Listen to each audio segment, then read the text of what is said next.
Welcome to the Salmon Runs YouTube. Enjoy the video. In this video, I will explain how to play Guitar Hero on PC with a controller. First, connect your Guitar Hero controller to your personal computer.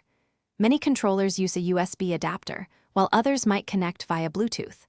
Next, ensure any required drivers are installed. Your operating system might prompt you.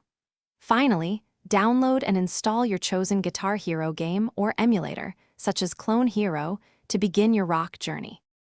Once connected, you'll need to map your controller.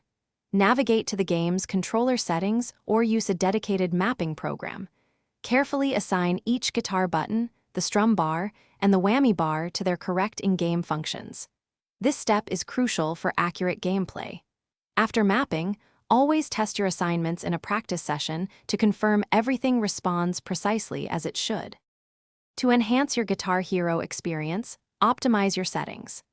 Adjust the in-game audio and video synchronization to achieve perfect timing, which is vital for high scores.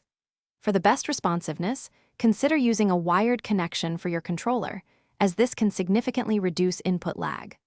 Also, explore the vast world of custom song packs and community-made content to keep your gameplay fresh and exciting for many hours. Encountering issues? If your controller isn't recognized, try a different USB port or update its firmware. For noticeable input lag, close any unnecessary background applications and verify your personal computer meets the game's minimum system requirements. Remember, online forums and dedicated communities are excellent resources for troubleshooting specific controller or game-related problems, offering solutions from experienced players. Thanks for watching. Consider subscribing if we helped you.